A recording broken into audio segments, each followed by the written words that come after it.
Access to medical care is becoming more and more of an issue here in Guam, and it doesn't even matter if you have the ability to pay. It's getting harder to see a doctor, to get a doctor, to get an appointment, or to get the specialty care that you need.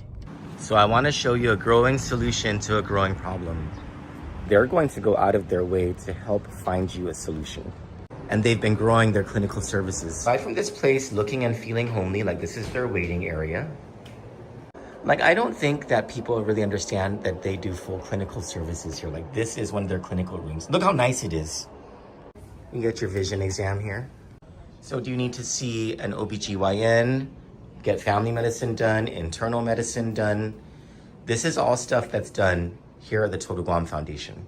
And just to tell you again, this place is not for profit. This is the psychologist's office. Yes, they have a psychology department. They also do psychiatry. It's an entire mental health department that they have here on top of all the other clinical services that they provide. If you need medical care, if you're having problems getting a doctor, getting an appointment, call the Todu Guam Foundation at 649-TODU or 649-8638. You can visit them on the first floor of the Sunny Plaza building that's next to Sunny Outlet and behind the old Bank of Hawaii building in.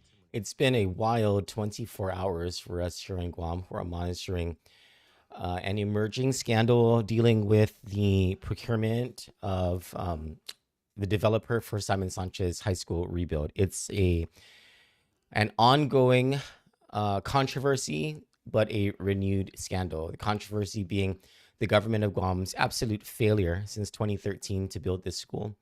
The renewed scandal being yet another procurement mess that has culminated so far in a review of hundreds of pages and hours of now publicly available negotiation meetings.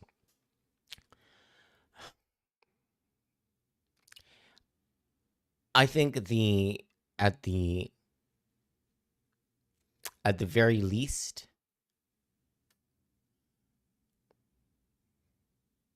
alleged misconduct, and at the higher end of things, an alleged criminal conspiracy that might have taken place. My name is Troy Torres.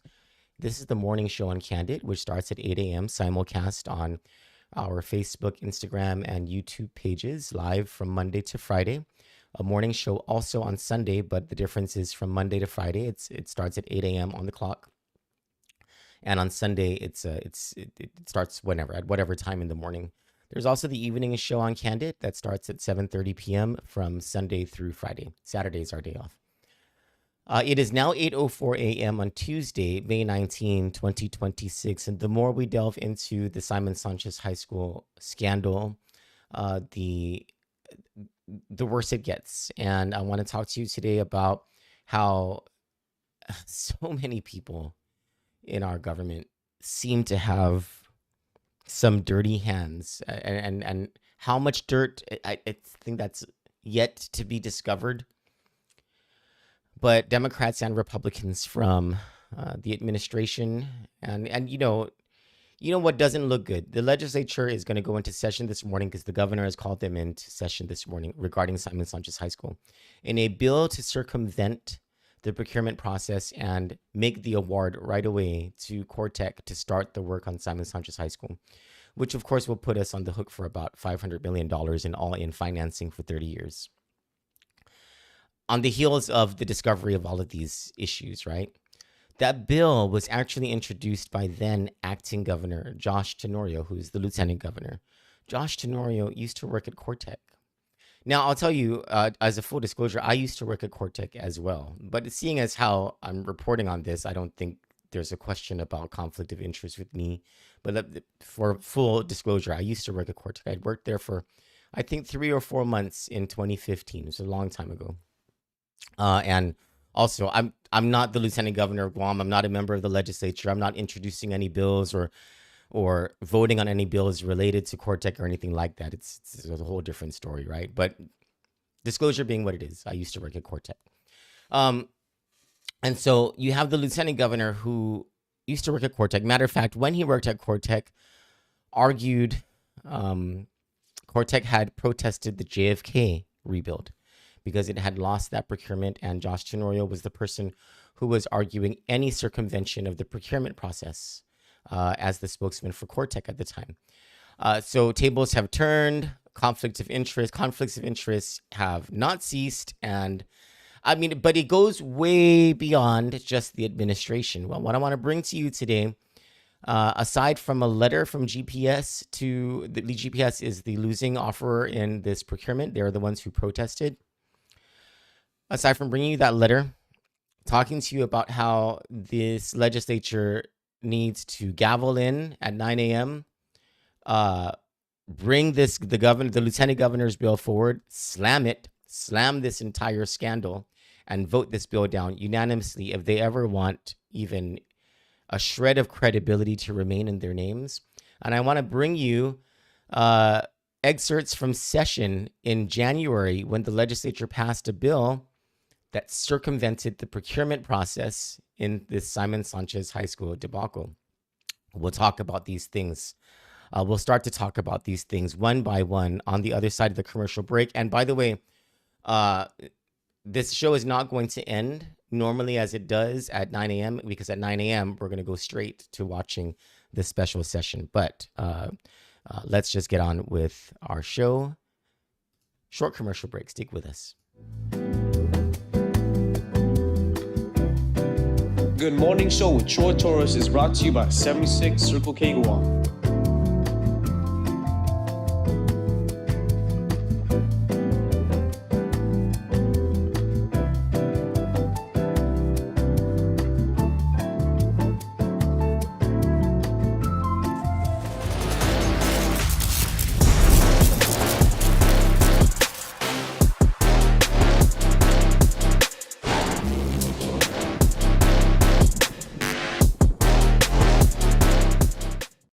Welcome back to the show. It's now 8:08 a.m. on Tuesday, May 19, 2026. My name is Troy Torres. This is the Tuesday News Analysis. In 52 minutes, the legislature is scheduled to begin its special session that Governor Luliangaro called them into to discuss a bill introduced by then acting Governor Josh Tenorio that essentially would allow Cortec to begin the development of Simon Sanchez High School, circumventing the entire procurement process and never minding the remedies that exist in law right now that are rights belonging to the protester and to others, including to the people of Guam. Based on that alone, senators should slam the bill and defeat it unanimously. If we knew nothing else about what has transpired, just based on that alone, senators should slam the bill and vote it down. And vote so that we know who votes it down and who supports it, so that we have a better idea who our elected officials are. But now we know so much more than just this attempt to circumvent the procurement process. On top of knowing about the procurement protest and the procurement appeal, on top of knowing how the Department of Public Works tried to issue a substantial interest determination that was shot down by the hearing officer of the Office of Public Accountability, now we know that between the two offerers, there was a scoring difference of only 2 points, that between the two offerers, there was a price difference between $211 million and $86 million. We now know that the $211 million is about $45 million above the $166 million price cap.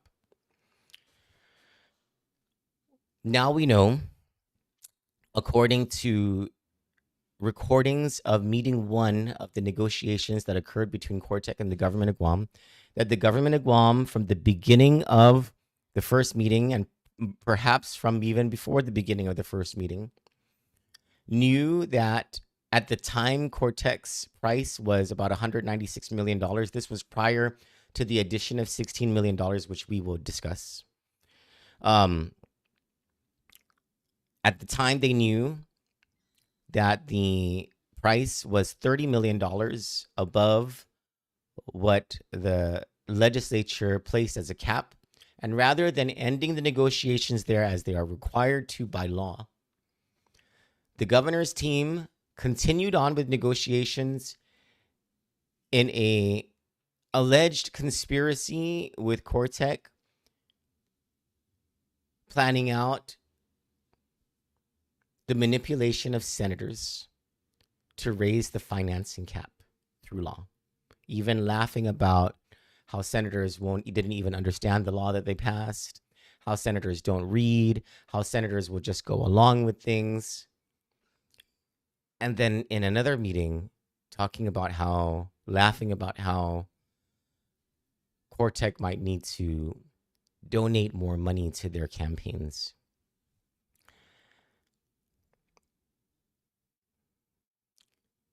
There is no question here, absolutely none, to any reasonable person, any objective person, that the legislature at 9 o'clock today needs to be gavelled in by the speaker.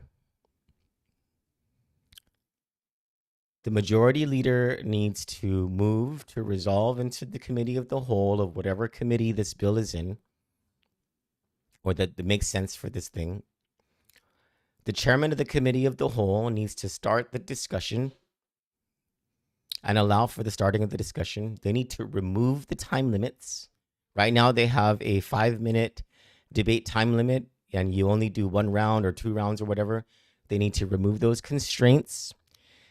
And each of these senators, all 15 of them, or whoever is on island, we need to hear from every single one of them what they think about this bill.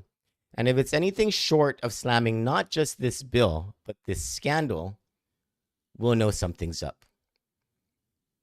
Because this is what we need to expect out of our senators, out of our elected representatives. Is that when it comes to something like this, something as in our faces as this is, we expect them to speak for us. And what is it that wants to come out of all of our mouths right now? Don't do this. There's something wrong here. This does not look right. We need to see more of the evidence. We need to hear from the public auditor. At the very least. At the very, very least, that's what needs to happen. And then we need to see how every single one of them votes.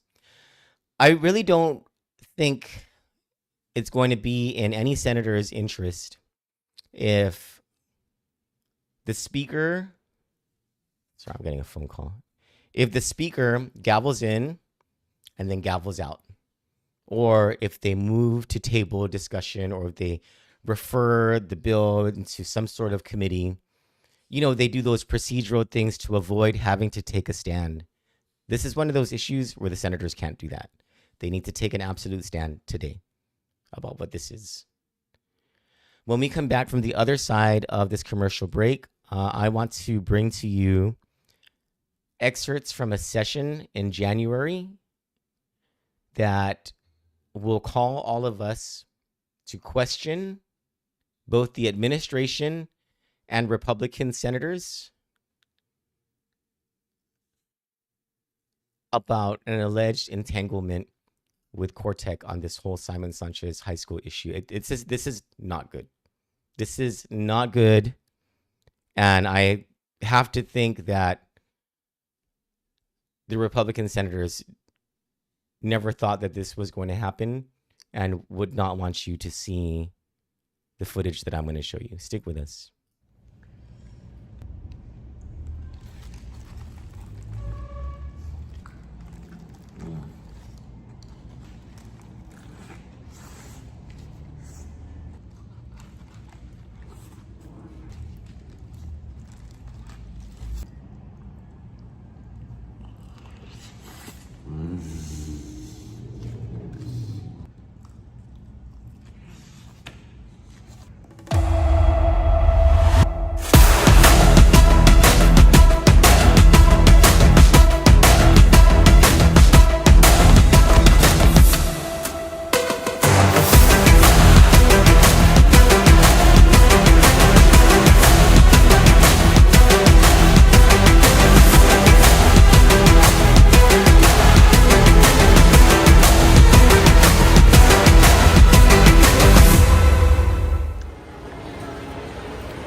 need some ice cream. One of the contentions of GPS, which is the offerer who lost the procurement,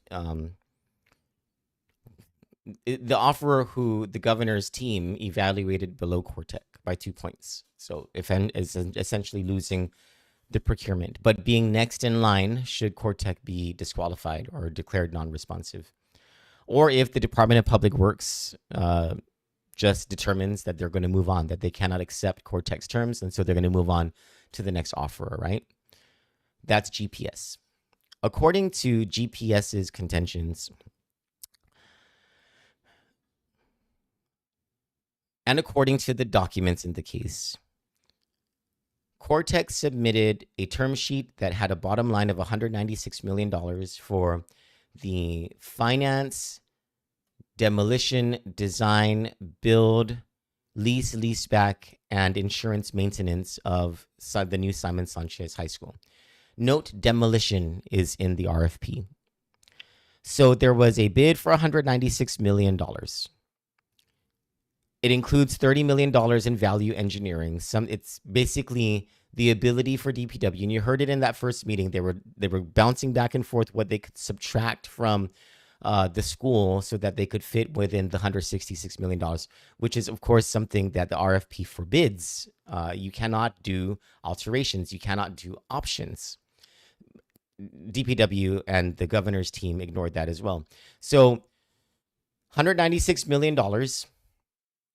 And then sometime later, so this is the summer of 2025, a few months later, Senator Kirstuenius introduces Bill number 235.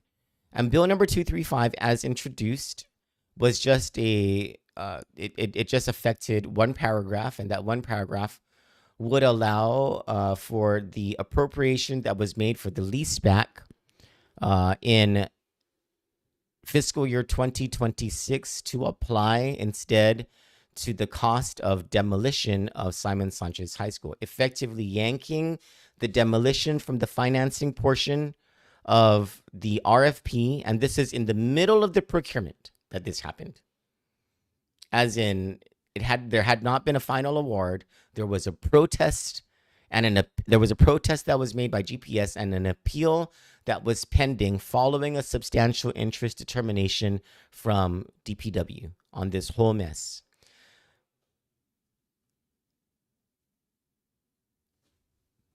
The Republicans yanked the demolition portion from the procurement, placed it into this new $16 million in general fund appropriations, and it was coming from the what do you call that? The Consolidated Revenue and Expenditures Report, the excess funds or whatever, the excess revenues that had not been appropriated. They're going to appropriate from there, adding $16 million onto the 196, making the total $211 million, ostensibly. Now, we don't have the final contract on this or the final figures, so this is all going off of the paper trail that starts from the procurement last year. The legislature goes into session in January, late January, and they debate this bill. And in the middle of the debate, the author of the bill substitutes the bill. So instead of just this $16 million appropriation, which is already a tinkering with the ongoing procurement, there's an entire section of the financing portion of the McCahat Act Amendment of 2023 dealing with the financing that adds in and expands financing mechanisms to include qualifications on EB-5 visa and also on CDFI. CDFI is the Community Development Financing. I forgot what the I stands for. There are only two entities on this island that have that designation: Community First Bank and Cortec International. And certain senators stood up and said, hey, this has certainly not had a public hearing, number one. Number two, this is absolutely a tinkering with the procurement process. I think it was Senator Sabina Perez who was like, this is plainly illegal and would expose the government of Guam to liability, to lawsuits And not to mention, stop the Simon Sanchez High School procurement through more protest and through possible litigation. And despite, I think it was 4 senators who raised their objections, they were constantly turned away, turned down, shut up by Speaker Frank Blas.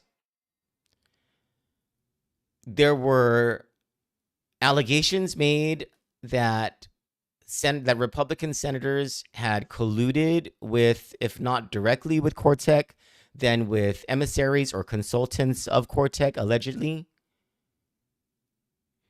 And using procedural mechanisms, the majority shot this down. Even the so the governor is complicit in this because she allowed it to become law, even though in her letter, she recognizes that this new law is likely going to force Simon Sanchez High School into a rebid. And this letter was in February of 2026. So the governor telling us right now that, oh, we're just trying to move this along. We're the ones who don't want the delay. The governor knew, and she put it in writing, that by allowing that bill to become law, it would lead to a rebid. This was back in February. There's just so much wrong here. So much that is wrong here. I did not think that there would be a scandal this year that would be bigger than the federal corruption case. I mean, maybe that's still bigger. I don't know, because that's actually in district court right now. But man, this one's blowing my mind. I just, I'm in disbelief about the breadth of this entire thing. But anyway, let me start by playing you portions of, this is some crazy stuff. Hold on, because I need my timestamps as well. Where is my, there we go. I'm going to start to play portions of this thing. There we go. We're going to watch this together, okay? I'm looking at the time, 8:24 a.m. Because 9 a.m. is the session. So here we go.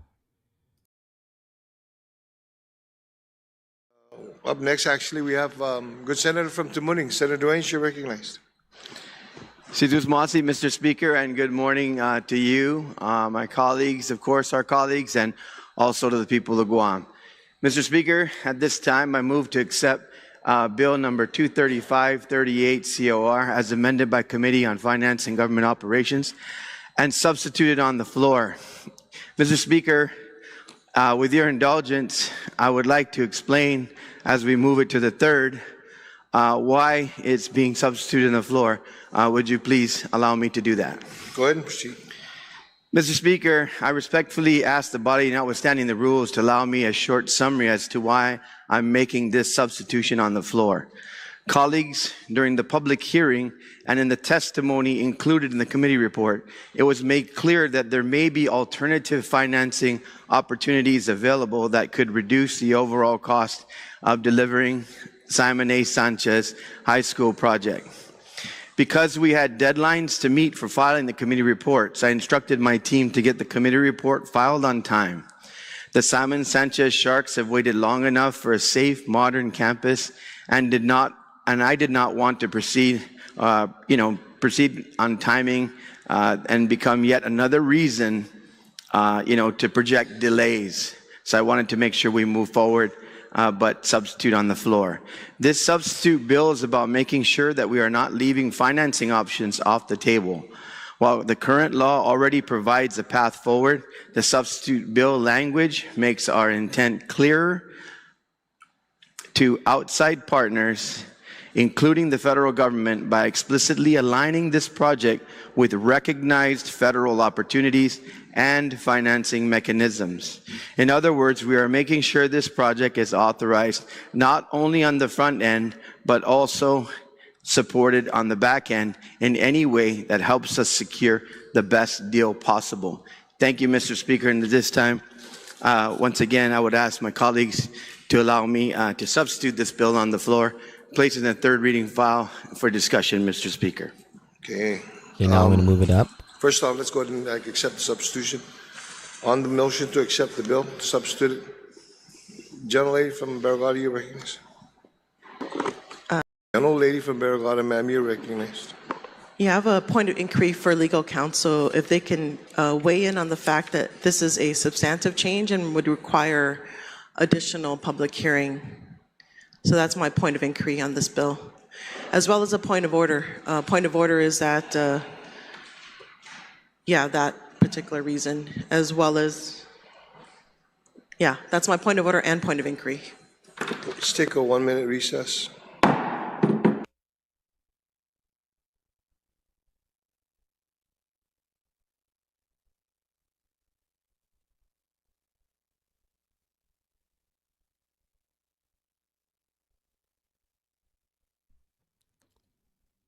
The legislature in their 1-minute recess. Hold on, let me do the fast forward thing. Then, so after she makes that point of inquiry for legal to review whether the substantive changes are out of order, when we go to like a long time later, hour 1, minute 50, second 34. And back into session. Senator Duenas, you're recognized. Mr. Speaker. And Mr. Speaker, after conferring with legal counsel to clarify some of the language in the substitute bill to ensure its germaneness and the fact that it's not substantive, and I'll explain that after I withdraw the original. So at this time, Mr. Speaker, I move to withdraw Bill number 235-38 COR as amended by the Committee on Finance and Government Operations and substitute on the floor at this time, Mr. Speaker. Okay. On that motion, any objections? No objections, so ordered.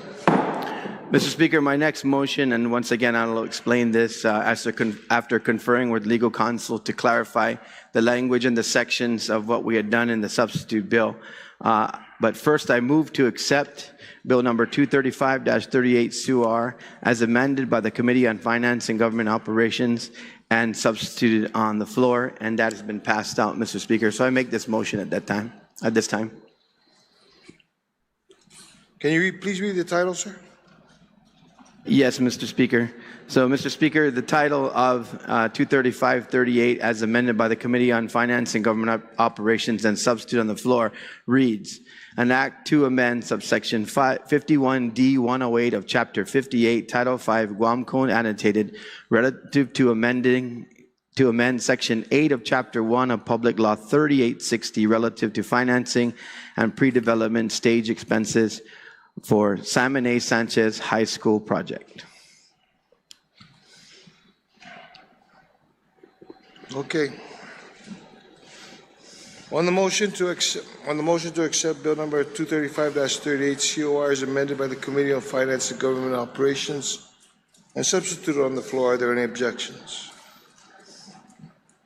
Object for the same reasons. There is an objection. Okay. Seeing that I'd like to raise a point of order as well, Mr. Speaker. What's your point of order? I actually have 6 points of order. The first one is the bill as purported to be substituted contains a change to the law that was not announced prior to the public hearing. There was no notice given to the public prior to the public hearing or to this session that this part of the law is going to be changed. That's a violation of 5 GCA Chapter 8, the Open Government Law. Secondly, a public hearing is required for all bills according to 2 GCA 2103, and this section of this law that's going to be changed by this bill did not have a public hearing. Third, 2 GCA 2108 says that no unrelated matters should be included in any of these bills. That's how writers were banned, and that they wanted to make sure the public knows exactly what we're doing in here. In addition, standing rules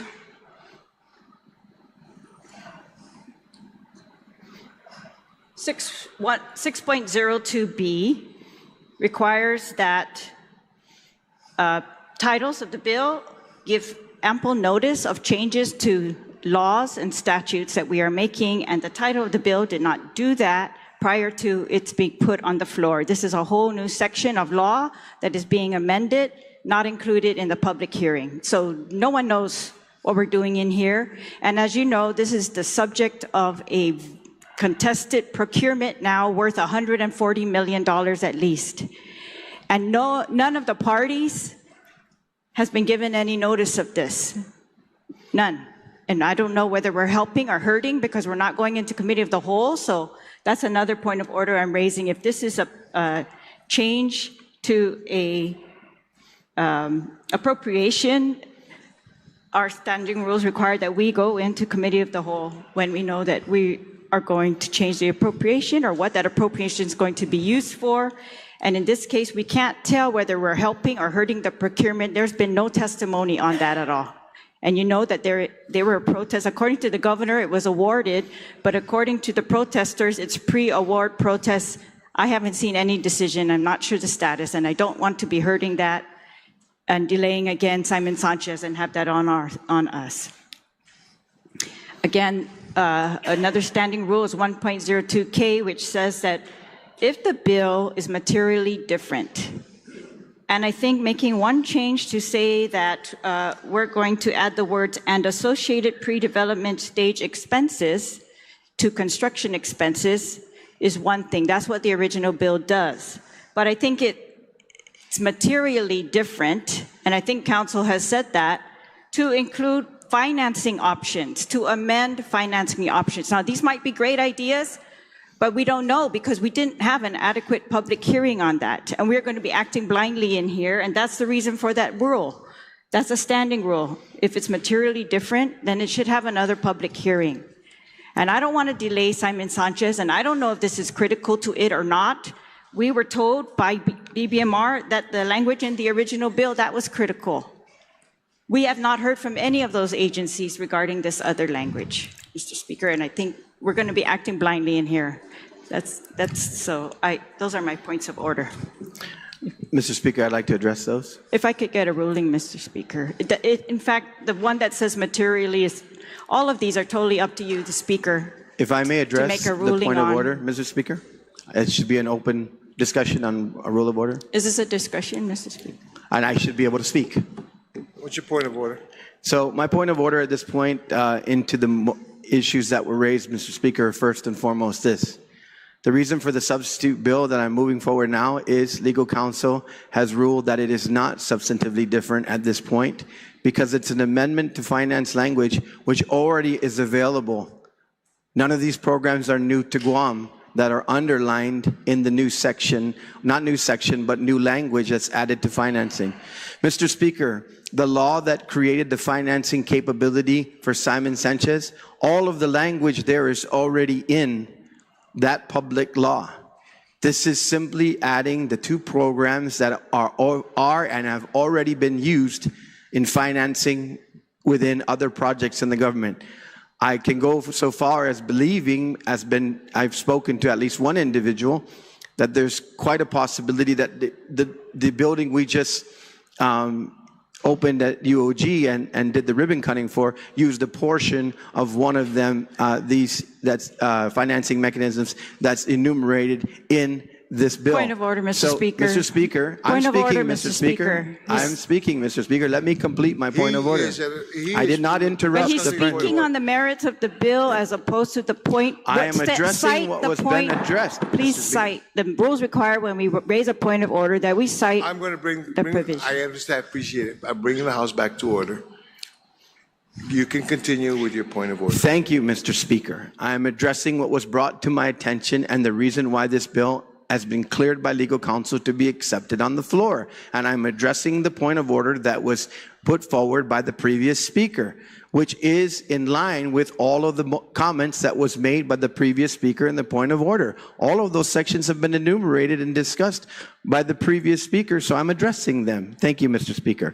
So, at this point in time, once again, I will reiterate that these financing mechanisms are not in any way different than what are available and have been available and used by GIDA and others who have gone forward to do financing for major projects on Guam. Secondly, Mr. Speaker, this doesn't require committee of the whole for the primary reason as this is an appropriation that already exists within our current budget. It is changing the language of what can be done with it other than servicing the financing. Third, the main reason why Gita has no problem with this particular amendment to this bill is because it doesn't change all of the material things to financing. The material things to the financing that were approved are the par amount. We are not changing the par amount, which is the borrowing capability. That ceiling is already there. The second thing, Mr. Speaker, that this absolutely does not change is the interest rate. The interest rate is already enumerated and cannot go up and only go down and may go down because of what we're trying to accomplish here. The third thing, Mr. Speaker, is this does not change the debt service amount. So nothing substantially or materially is being changed by the financing capabilities going forward. The only two changes in this proposed substitute bill are pre-development opportunities to do demolition of the current site for site preparation and any other costs incurred prior to actually going to commencing the project going forward, pre-development. And of course, as I said again, in addition to and enumerating, making it clear in the language, programs that already exist for financing under the financing section that's provided for in this bill. So at this moment, I want to proceed with the vote, Mr. Speaker, on the objection. Mr. Speaker. I am going to take these under advisement. We're going to recess until 2 p.m. Yeah, I'm going to bring you the session that happened at 2 p.m. We're going to start from the starting point, and then we're going to continue from there for as long as we can, because we have to go to, at 9 a.m. is the legislative session. But I want to make some comments about what transpired there. So, true, the legislature was not changing the principal or the par amount, which is the 166. That's the price cap. Good. Thank goodness, you know. Because I like Chris Duenas. Like, I want to vote for Chris Duenas in the upcoming election. I think he's been a great senator. I would not be able to vote for him if he moved a bill to increase the cap. It's true they did not change the interest rate, very important to the price of the bond, the all-in price. And the third is they didn't change the legislative pledge, the annual pledge for the debt service, which always is a shaky thing when you're doing a lease-back thing, because one legislature can't bind another legislature and all that stuff, right? But anyway, it's part of the risk. Anyway, so all that's true.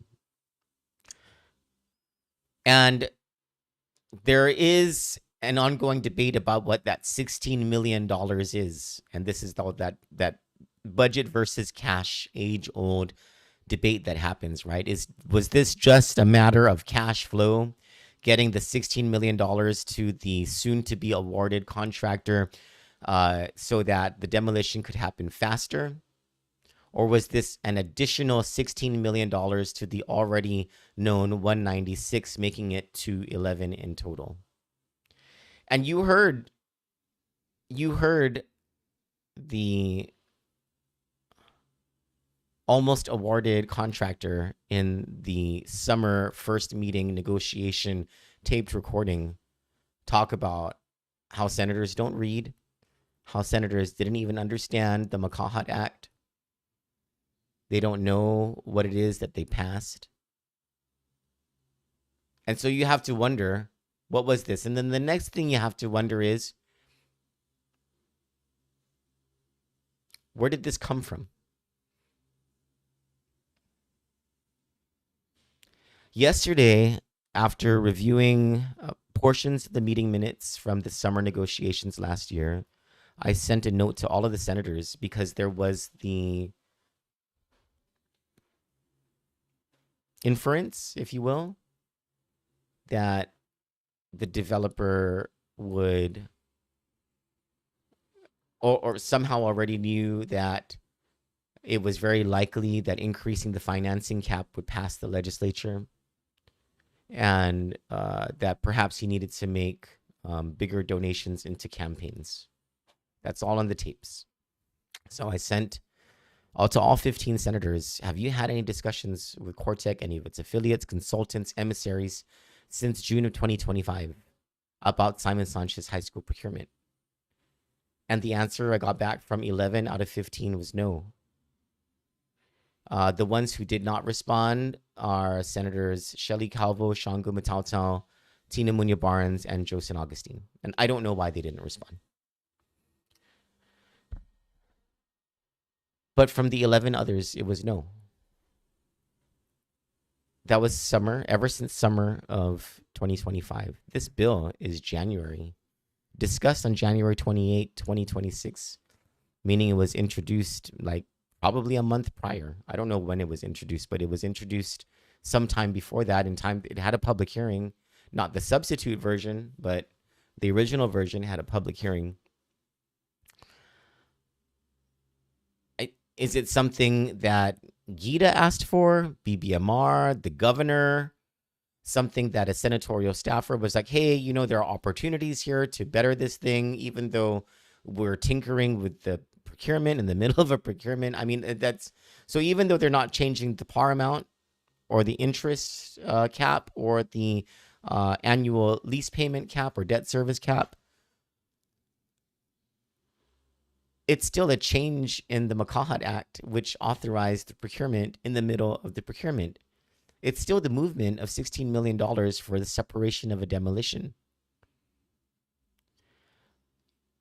And it raises questions.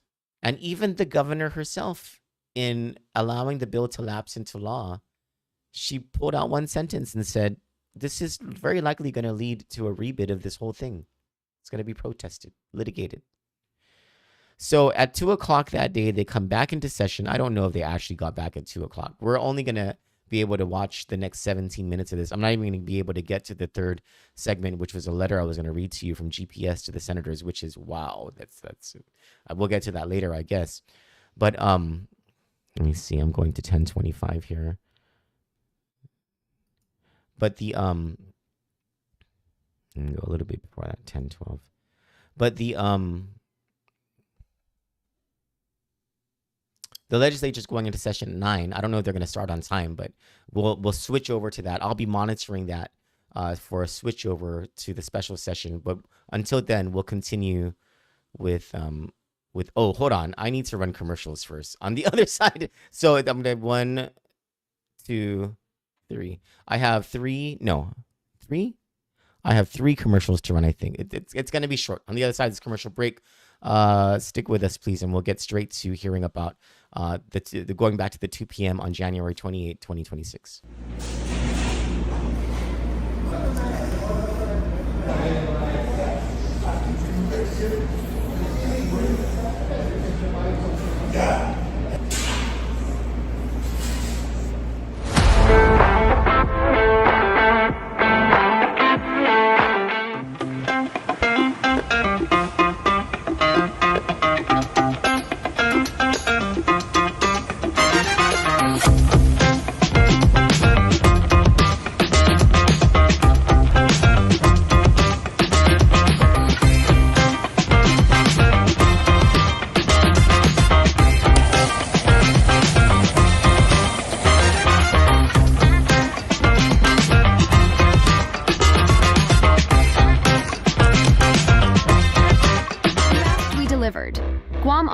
Is extending our overstock sell-off with the hottest deals on island, like our 2025 GMC Canyon with $4,000 off. Or slide into a brand new Mitsubishi Eclipse Cross, starting at just $24,995. September is your chance to drive big and save even bigger.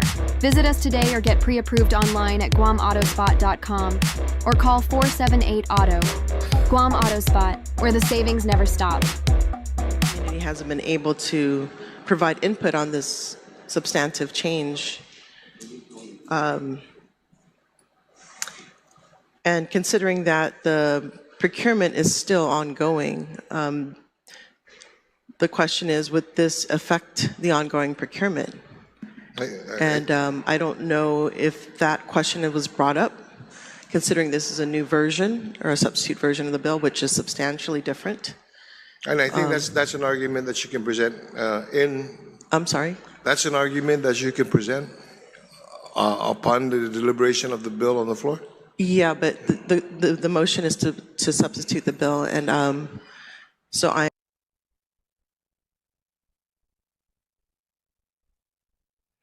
Sorry, I played for you the wrong one. Here's the right one.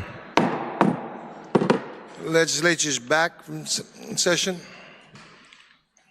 Prior to going to lunch, there was points of orders that were presented before the chair, before the body.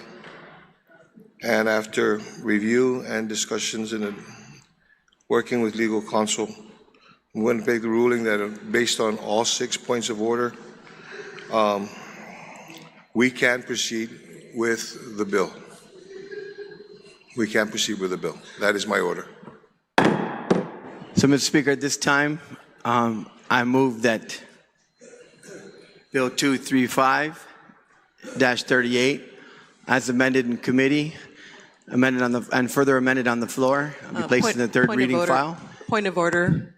Point of order. What's your point of order? Point of order is that being that there was an award, according to Guam procurement law, remedies for procurement awards. If the person awarded the contract has not acted fraudulently or in bad faith, so it states a contract may be terminated and the person awarded the contract shall be compensated for the actual expenses reasonably incurred under the contract plus a reasonable profit prior to the termination. And so I think there are serious implications if we're going to meddle in a live procurement, and it may require the withdrawal, cancellation of a permit. Any remedies after the award can lead to monetary damages to the government of Guam. At this point, we do not know the extent to these monetary damages. The other thing is, according to 9102 GCA, a bill should not be reported out by standing committee of a legislature in Guahan or placed on a legislative session unless it is accompanied by fiscal note or waiver thereof prepared by the Bureau of Budget and Management Research in coordination with the affected department, agency, or appropriate government instrumentality, and is complied with the other requirements of this chapter. The fiscal note shall be required for all bills that have an effect upon the revenues or expenditures of any funds of the government of Guam. The waiver of fiscal note shall be required for all bills that do not have an effect upon the revenues or expenditures of any funds in the government of Guam. Failure to provide the fiscal note or waiver thereof pursuant to section 9105 of this chapter shall not preclude the standing committee from reporting out to the legislative session any bill as provided in section 9106 of this chapter. So this has monetary implications because it's meddling in with a live procurement, and so it is not. That's my point of order. Mr. Speaker, can I address the point of order? No, hang on. I'm going to rule the point of order out of order. Thank you. Proceed. Mr. Speaker, now I move to place. May I ask? Sorry. Point of inquiry. Can I ask the reason for dismissal of the point of order after clearly stating that it has fiscal impact, and this substitute bill, which is brand new, there is no fiscal note attached to this, considering there might be monetary damages. So what is the reason? Your point of order. Legal. We're going to have legal. I'm waiting to hear the procedural concern here. Yeah, this is the point of order that this is a new bill. That sounds like an argument against the bill. No, this is a point of order because this bill is a new bill. It does not have a fiscal note that's updated to address the concern that it can impact revenues, expenditures of the government of Guam. We don't know the full extent, considering that after an award is given, should the agency cancel this bid, the government of Guam has to pay the party. And so we don't know what is the amount, and we don't have a fiscal note determining that amount that is going to cost the government of Guam. Is it in the millions of dollars? Are we going to take that millions of dollars away from what's already appropriated? So, really, it's a point of order, Mr. Speaker. That sounds more like an argument. Overruled. You can proceed. Mr. Speaker, I now move point of that order, we. Mr. Speaker. Point of order. What's your point of order, ma'am? I would ask that the speaker please make rulings on these points of orders. First, the points of orders are legitimate. For example, if you are ruling that the bill is not materially different, please say so. If you're ruling that it did not violate the open government law, please say so. If you're saying it did not violate the statute that says we have to have a public hearing, please say so. If you're saying it does not violate the statute that was just pointed out by my colleague regarding necessity of a fiscal note, that for some reason it doesn't violate that, please be specific. Otherwise, we don't know what we're overruling. You're just saying none of those are valid. But you have to make a ruling, a finding. It has to be that this bill is not materially different. I did consider all of it, and I'm that there saying, was a public hearing on the big change in here, that there was no violation of the need to go into committee of the whole, all of the things that we listed. I have reviewed and I have considered all 6 points of order that you have presented, and I have ruled that none of this has ready. I am overruling, or not. I'm ruling against your points of order. Proceed. Mr. Speaker, now I move that we place Bill 235-38 as amended in committee and further amended on the floor into the third reading file. And Mr. Speaker, on my opening, I already have described all of the pertinent areas of the bill. I do not need any additional time, so I ask that you respectfully request to deliberation on the floor and accept placement in third reading file for discussion. On the motion. I object to the substitution of the bill, Thank you. Mr. There is an objection. All those in favor of moving the bill? No, I'd like to speak on that reading? motion, Mr. Speaker. It's a motion to substitute the bill, and I'd like to speak on it. Okay, you can speak on it, ma'am. Thank you.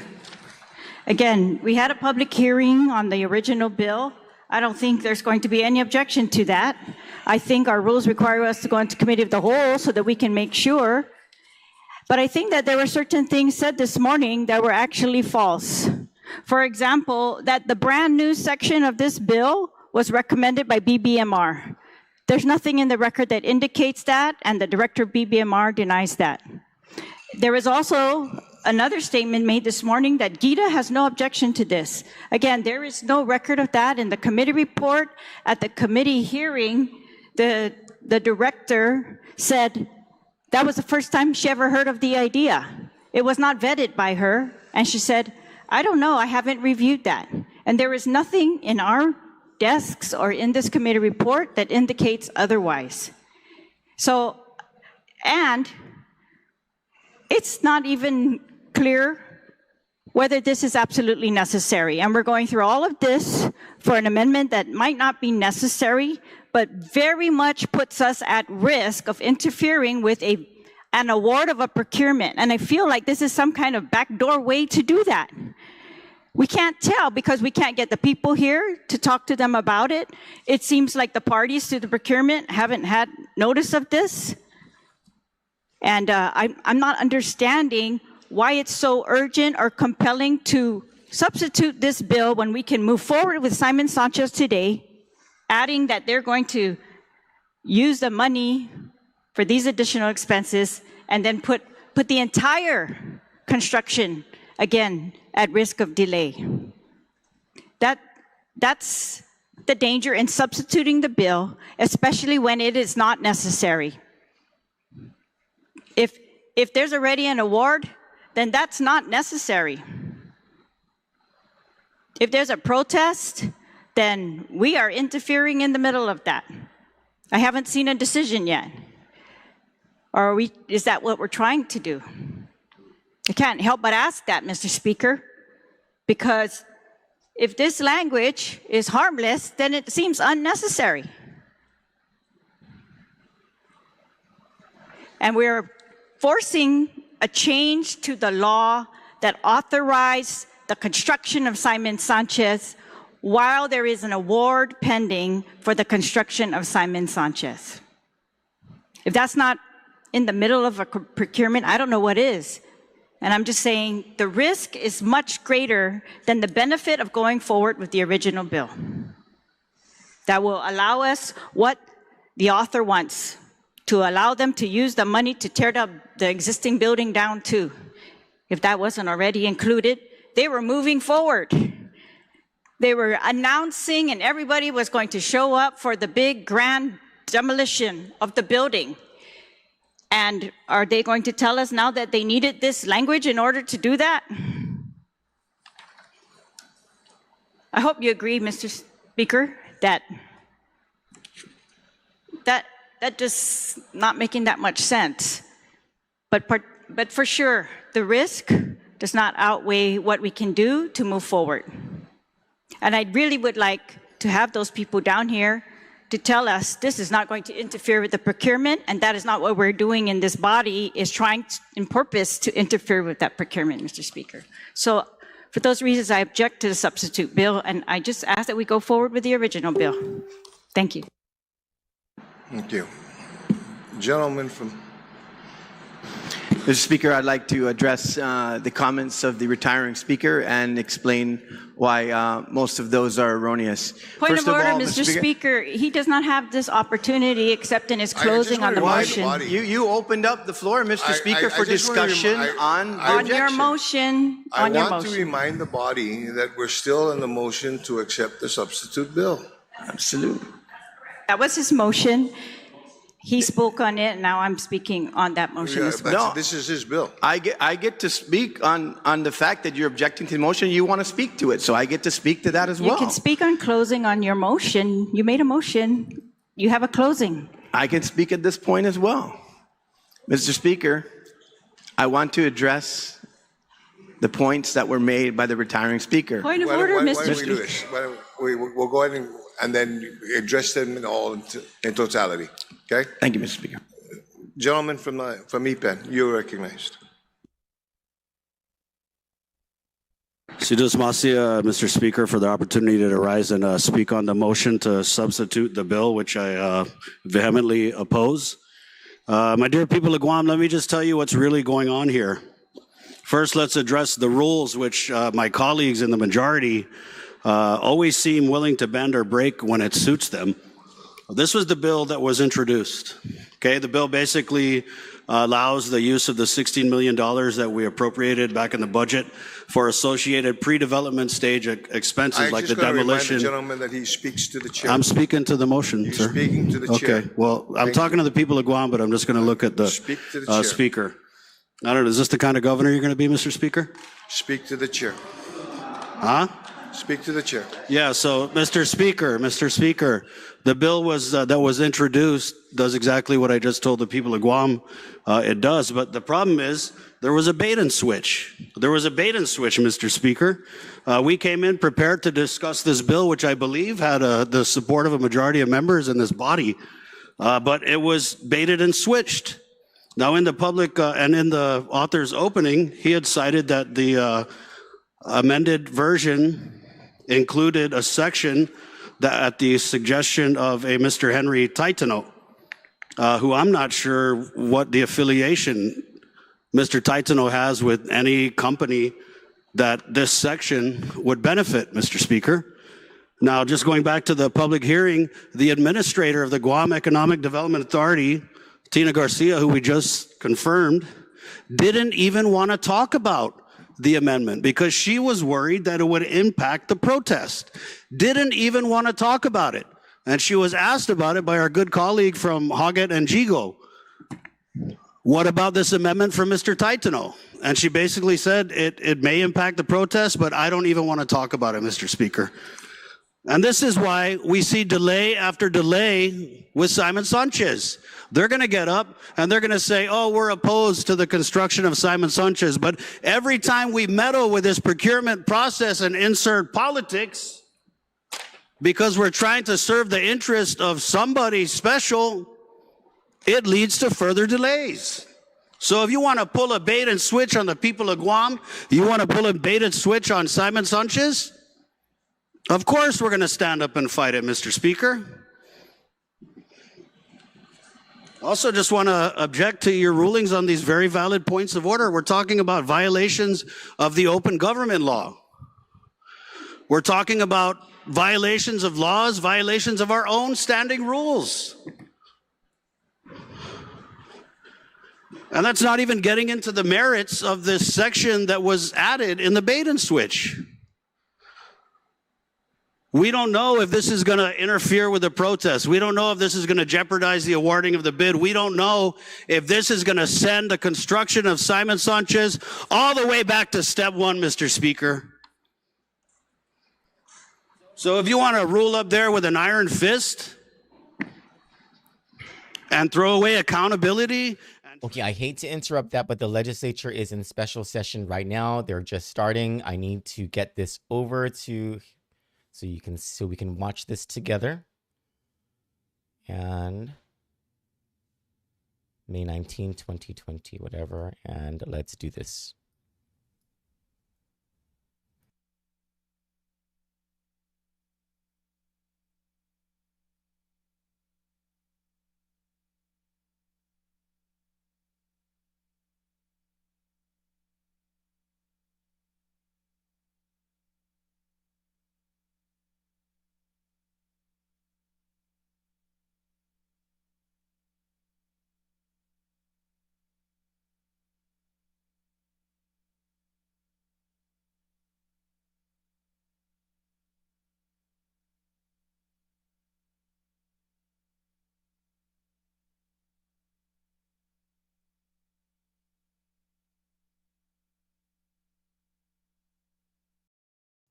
Okay, it looks like they stopped that, and I don't know what just happened, but their live stream went out.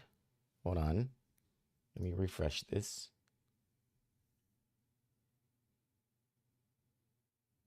They went live for 57 seconds, and then they stopped. I don't know what's happening. Let's back out of this, create a new Guam legislature. Oh no, not Guam legislature. YouTube.com. The Guam legislature. Live stream.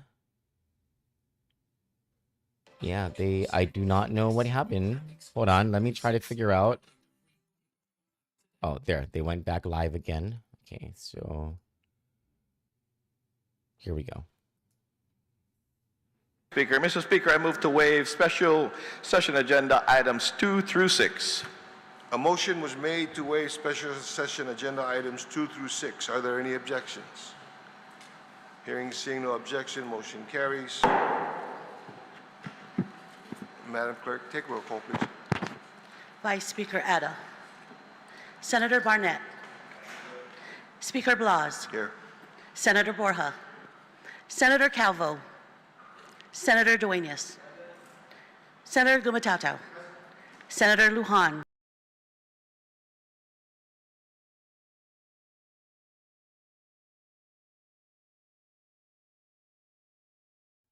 It looks like their live stream ended again. Hold on. I don't know what's happening with the legislature right now. But so that's their second live stream that ended. I am refreshing.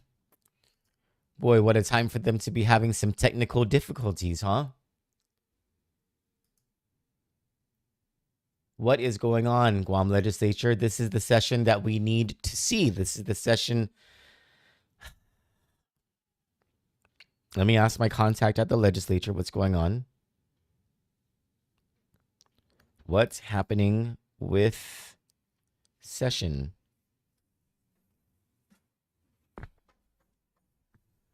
Let me refresh.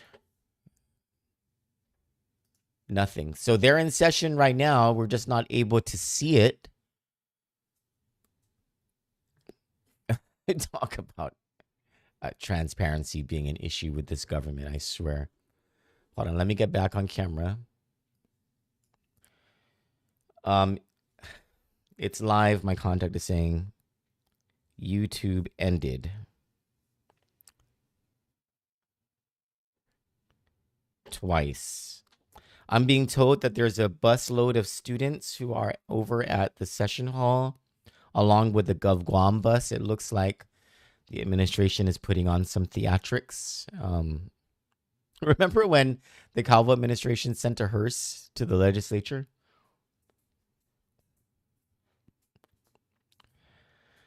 Son of a gun. Trying to figure out this whole legislature thing. This is ridiculous. They are not live yet.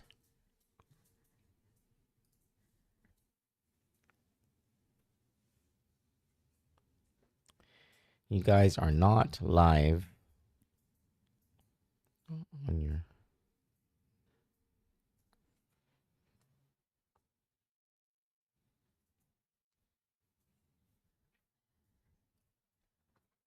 Wow. Are they really going to hide this from the people?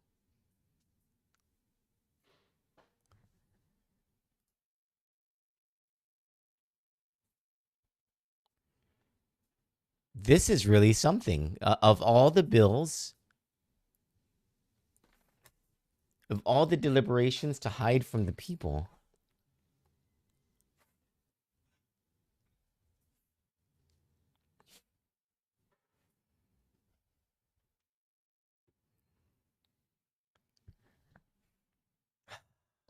I'm told motions are ongoing.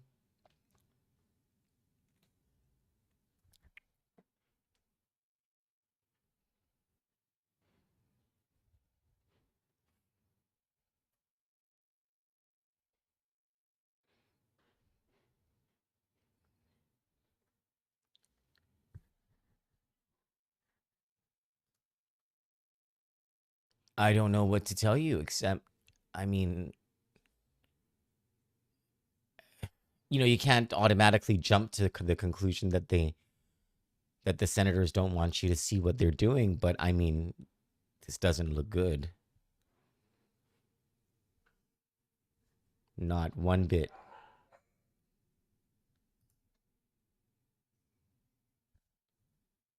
With everything that we have found out over the last couple of days about this whole thing and the possibility of senatorial involvement in an alleged criminal conspiracy, I mean,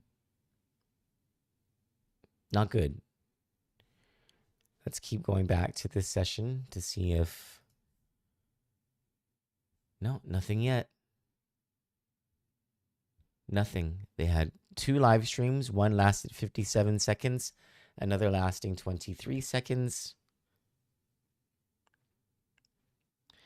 I'm told that a motion by Senator Therese Terlahi has been made to acknowledge Simon Sanchez alumni and students that are there, and then a motion that the televisions be turned on so everyone can see. The audiovisual team has been ordered to turn on the TVs, and the motion passed. This is ridiculous. It's...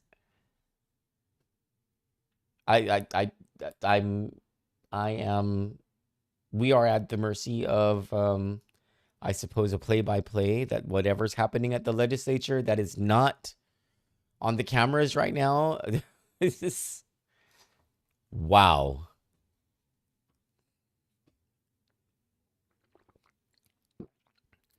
You would think that the Republicans would be the ones pushing back on this whole thing, because this is from the Leon Guerrero Tenorio administration. This is a bill by the lieutenant governor who has a massive conflict of interest in this entire thing. He used to work at Cortec.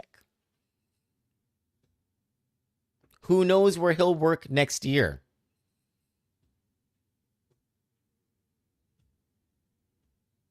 We still haven't figured out how he's paying for his mortgage on a $600,000 note on an $85,000 per year salary and no other declared income. So you would think that the Republican majority, who the people elected in 2024, would be that voice to push back. But instead, we can't hear their voices in a session as important and anticipated as this.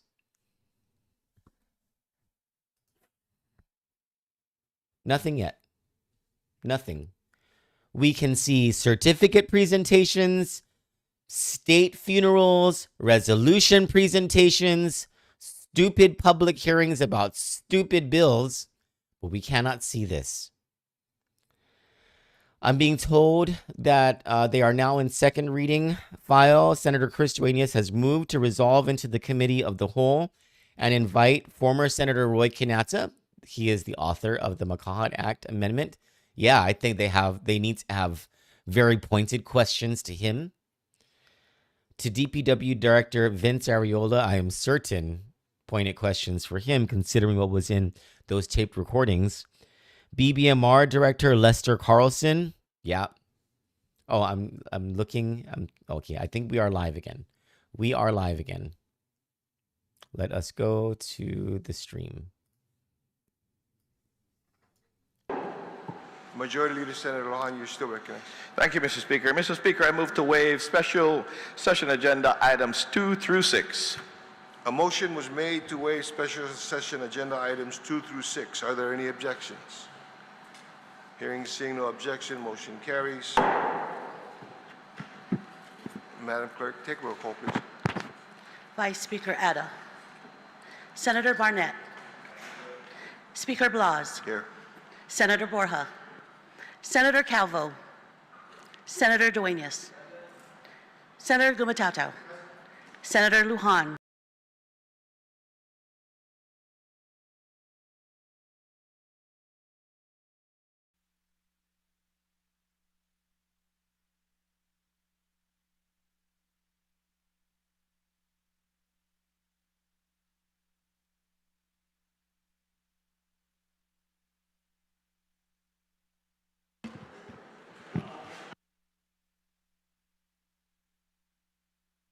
That's DPW Director Vince Ariola, who has just arrived at the dais. He's now shaking hands with whoever on the dais. I am told by a source who was watching from the legislature prior to the live stream coming on that also invited are a representative from the Office of Public Accountability, a representative from the Office of the Attorney General of Guam, a representative from GSA. That was an amendment made by Telo Taidagui, and the principal of Simon Sanchez High School, which was an amendment to the panel made by Senator Joe San Augustine, who still has not responded to my questions about whether he's had any questions since the procurement. So we saw Lester Carlson coming in. I don't know who that young gentleman is who is talking to. I don't even know who that other guy is. I do know that's Vince Ariola in the Moana looking shirt. In the session hall, there's the Attorney General Doug Moylan talking to Senator Telo Taidagui. Oh, this is going to be one interesting morning, my friends. Absolutely. Okay, then you have Senator Jesse Lujan right in front of Senator Taidagui. Senator Vince Borja, they're both on their computers. Senator Sabrina Salas Matsinani speaking with Senator Sean Gumatautal. You have Senator Tina Munya Barnes on the far back on the right on her phone, on her seat. You have Senator Joe San Augustine, Senator Parkinson speaking with one of the staff. And that conversation is now broken up. You have Speaker Judy Wampat, it looks like, I'm sorry, not Speaker, but former Speaker Judy Wampat, I think, who is walking in the back. That looks like her. That looks like her gait. She's the superintendent of education. Senator Chris Barnett in the front, and next to him, Senator Therese Terlahi. I think the woman in the pink is Superintendent Judy Wampat. I didn't get a chance to see her. I mean, her face wasn't that clear.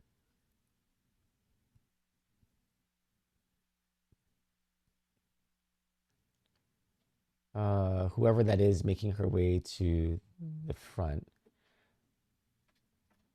I think that is Judy Wampat. I just can't be certain. I have not seen Senator Sabina Perez. I do know that Vice Speaker Tony Adda was off island. I don't know whether he's still off island. I don't know where Senator Shelley Calvo is. Am I missing anyone? The speaker, of course, is on the dais, Frank Blas.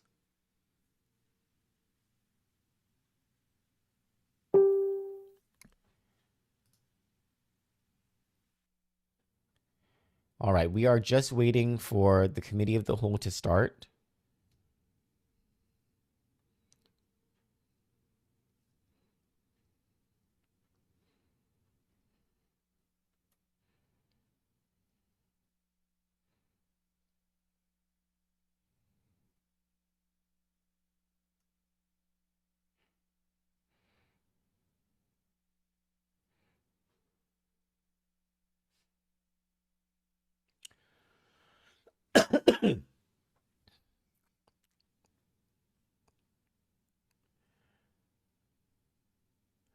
I wonder who that gentleman is that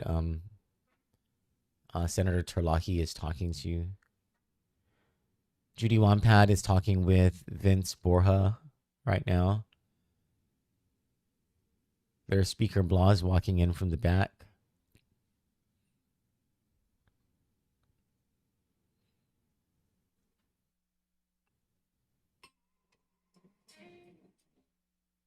Sorry, that was my phone.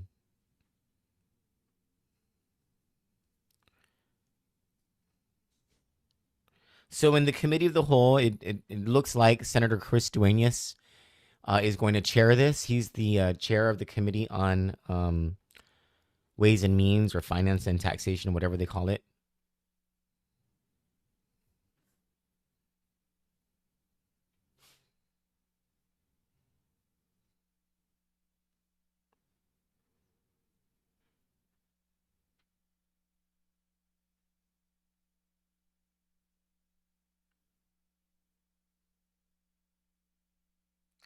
Pacific Brown says, the sad part is the people will vote for the same corrupt senators.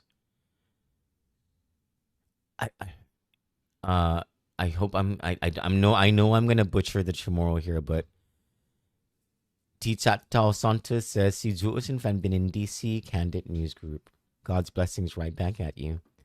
Who also says that's why we need to make white-collar crimes by public officials punishable by a mandatory minimum of 1 year imprisonment and not less than $50,000 fine. I could not agree more.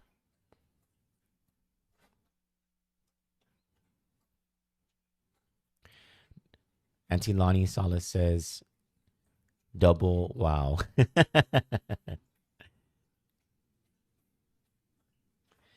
Titato Santos says, how about all the media be allowed their own company cameras or recording devices so no one can manipulate individually? That's a great idea, except that like we just do not have the resources to dedicate to that. We have the equipment, but not the human resources to dedicate to that, at least for Kandit.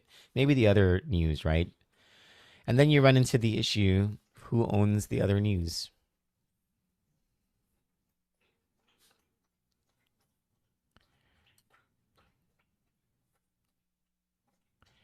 I don't know what's been going on with the Guam legislature and their website, their YouTube. Like you cannot, it's now very difficult to find hearings on their YouTube channel. I don't know. It was working so great before. Like it was just such a wonderful resource. And then all of a sudden it just stopped being a great resource. Okay, Senator, stop your oblaying. Hurry up. Start the darn thing.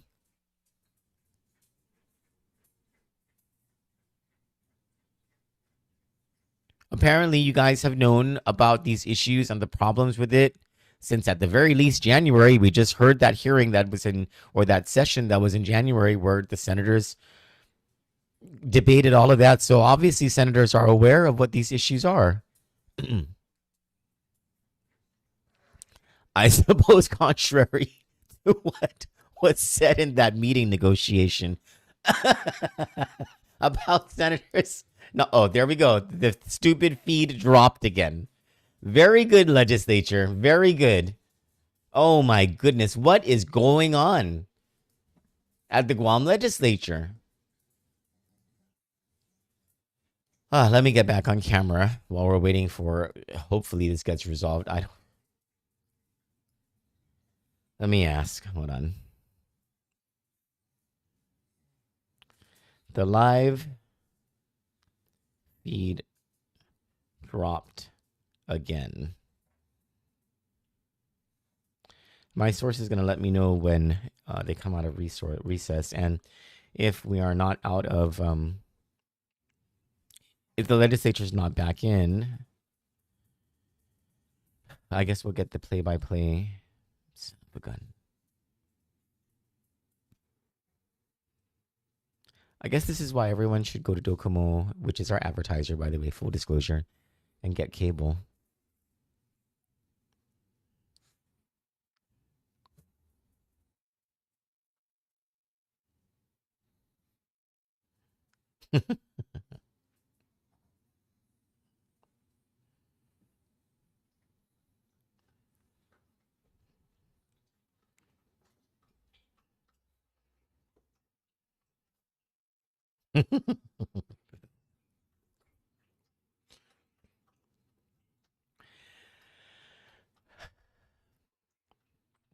We're waiting for the legislature to restore their feed on quite possibly the most important session they're having of this term.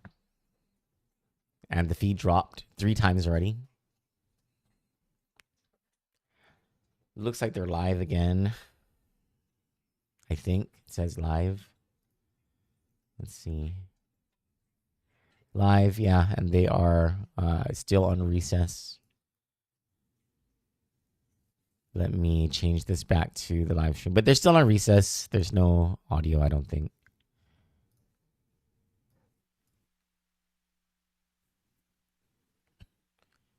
Hurry up, senators.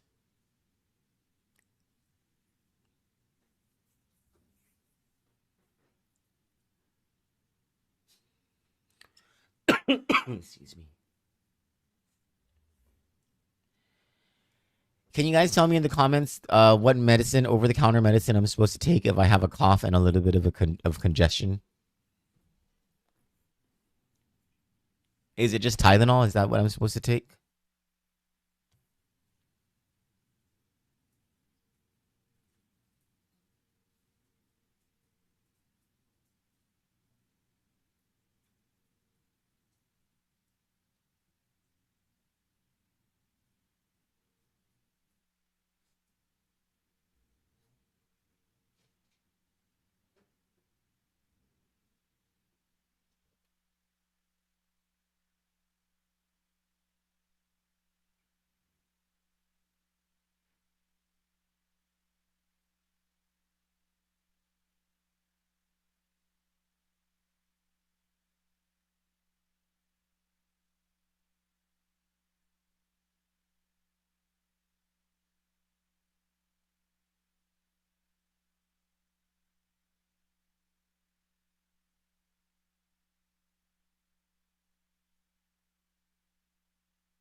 If you're just joining us, we are just waiting for the legislature to begin the committee of the whole and hoping that the legislature's feed does not drop again.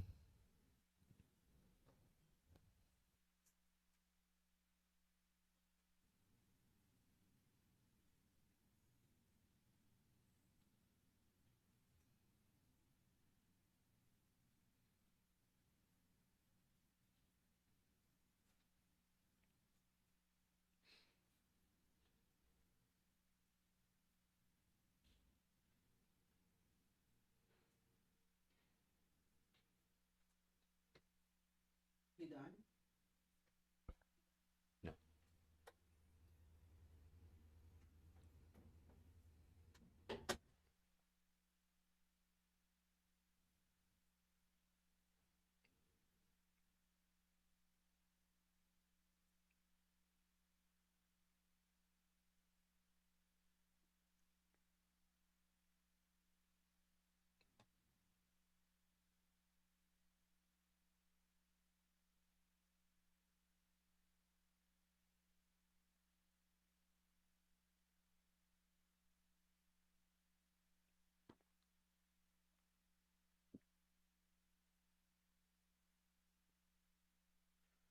It looks like it's going to begin soon because the senators have taken their seats.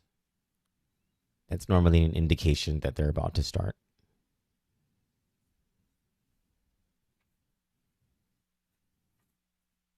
It looks like it's going to begin soon because the senators have taken their seats.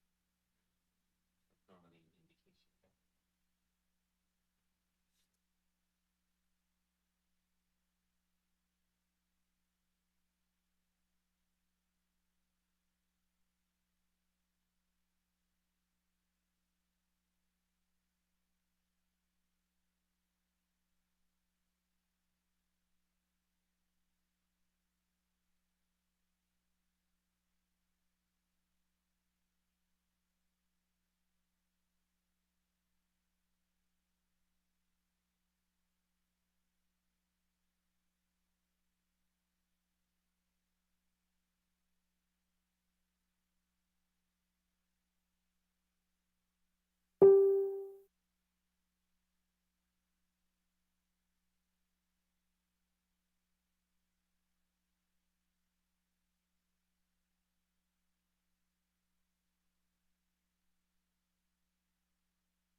The Attorney General is talking to Vince Areola. I would love to be a fly on that wall. I know what that conversation is about. They're flanking Senator Chris Duenas, who's the chair of the committee.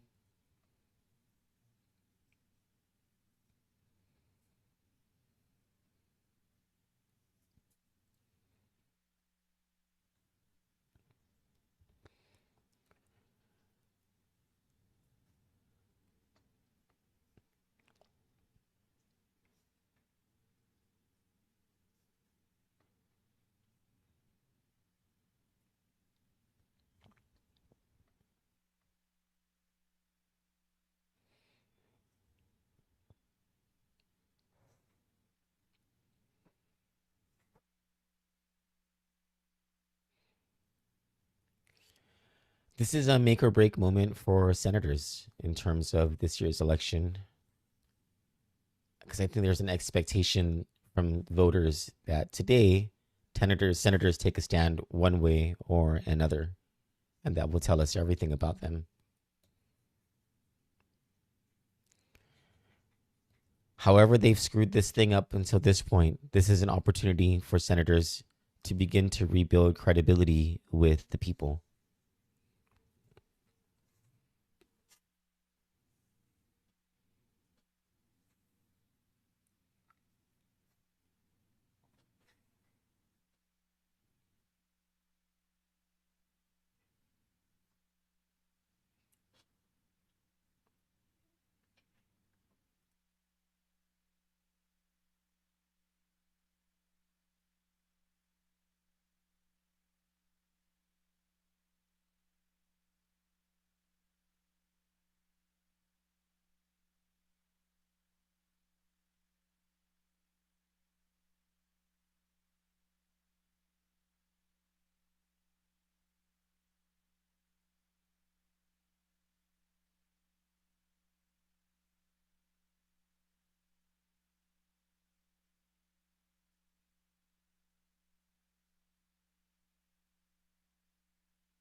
Maybe they're waiting for former Senator Roy Kanata to arrive because I'm wondering why it's taking them so long to start this committee of the whole. But their motion included to appear in the committee of the whole former Senator Roy Kanata, who is the author of the current law, the one that authorized this entire mess. And I don't know if the principal of Simon Sanchez High School also is there. They might be waiting for them. I'm not sure. But I'm curious why they're taking so long.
Colleagues, the Committee of the Whole is now called to order. Materials for the Committee of the Whole are in the shared session Google Drive folder labeled 5/19/2026, Committee of the Whole. Rules of engagement. We have Bill number 18S. There will be 3 rounds. Rounds 1 and 2, discussion and questions, 10 minutes for each member. In each round, each senator is allotted 10 minutes, excluding responses, for discussion and questions to the panel. A reminder, you can only yield your time to one member, and that member will receive all of that time. After completing 2 rounds of questions on the bill, panelists will be dismissed. Round 3, amendments or final comments will be 5 minutes. Proposed amendments must be submitted in writing to the clerks via email.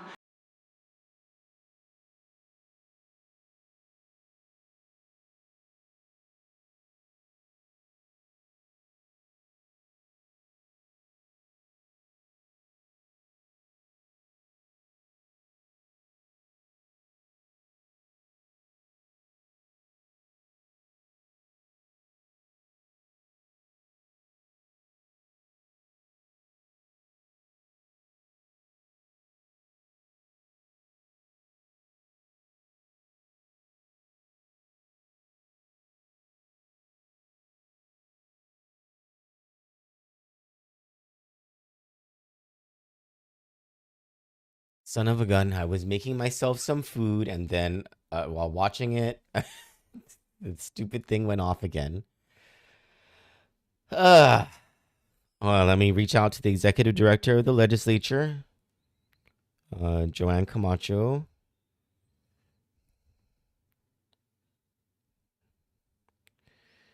It went down again. Any ETA on when it will go back up? Sorry, system fluctuates. Team working on getting back up as quickly as possible. Let me get back on camera. Sorry, I mean, there's nothing I can do about this. I do have Docomo cable, but I don't have the ability to stream it from there. So, I mean, I'm sure the ability exists. I just don't know how to do those connections because I'm technologically dumb. Yeah, I think, are we back live again? I think we're live again. Yeah, we're live again. Here we go. They're being sworn in now. Somehow I don't think that even matters.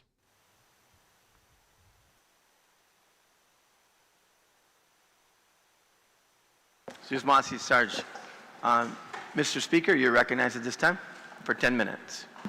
Thank you, Mr. Chair. Before I recognize, I know that when we resolved the committee of the whole, there were specific individuals that we had asked, and one was the principal of Simon Sanchez, the member of the GSA, and also like to see them make a motion to also include somebody from the Guam Economic Development Authority. Yes, Mr. Speaker, and inadvertently we missed that. I do agree with that. Are there any objections to bringing in Gita? I think we need them here. Okay, no objections. I'm going to grant a request by the Director of Public Works to make a request to myself and to the body. Thank you very much, Chairman. I'm requesting from the Chairman and the body that we also include on the panel Mr. Joe Duenas. He's the principal at SSFM. They are the construction manager that has worked on this project since day one. Also, our deputy at Department of Public Works, Ms. Linda Abanez, she's been intimately involved in this project, as well as their legal counsel, Mr. William Bucky Brennan. So at this time, I'm going to grant that motion. Are there any objections? Seeing and hearing none. Colleagues, before we begin, since there's been a request for Gita, and there's been no objection to the motion by Public Works to bring in the construction manager along with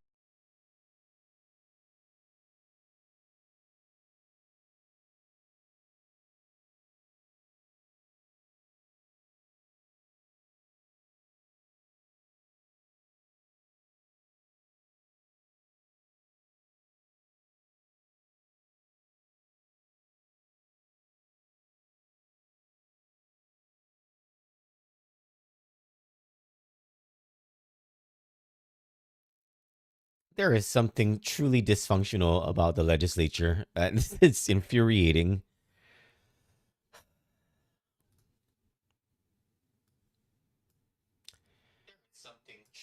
Oh, sorry, I forgot to turn that off.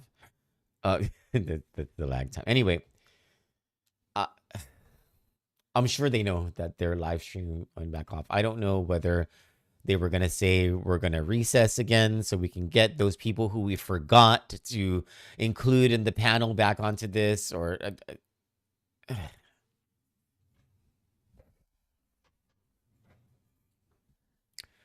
get it together, legislature. Get it together. And we're not even an inch into this thing.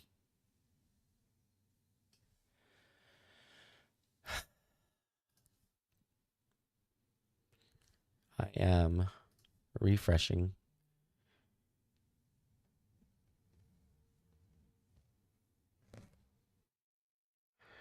I'm being told they're calling everyone in.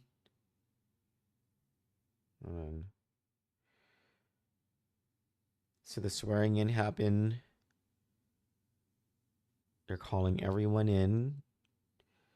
Are they on break? Are they, what's happening here?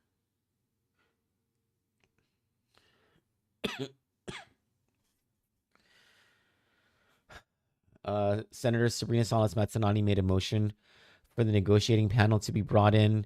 3 of them are already there, according to Vince Areola. Joe Duenas from the construction management team was that other party who you heard in last night's meeting 1. He was one of the ones, really, in my understanding of what we heard in that meeting 1, there were 2 people who had the wherewithal to question the entire thing. One was Eric Swanson, the superintendent of education at the time, clearly understanding that something was wrong and stating on the record, I don't want to break the law in any way. And the other was Joe Duenas, who consistently went back to, is this going to meet the $166 million cap? Is this going to comply with the law? Are we going, by doing this, is this going to violate the $166 million cap? He's the one who was the absolute voice of reason in that entire thing, bringing everybody back, bringing the parties back to the cap, the financing cap. Oh, this is the vet. I think my dog died yesterday, and so we brought her in for cremation. Hello? Hi. Good morning. Hi. This is Troy, yes. Hi. She's ready. Okay. Thank you. I'll be there. Thank you. God bless. Bye.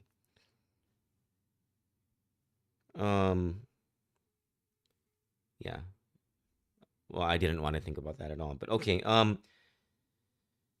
The last we know is that I don't know if they're on a break right now. Wait, hold on, let me refresh this darn thing. They're not live yet.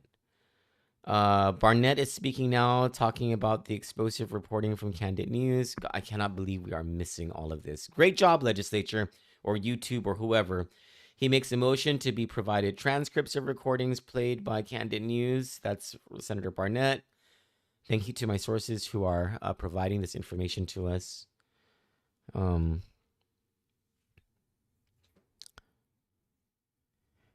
Senator Barnett calls it explosive reporting. Thanks. That I appreciate that. Oh, there, we're live again. Thank goodness. Here we go.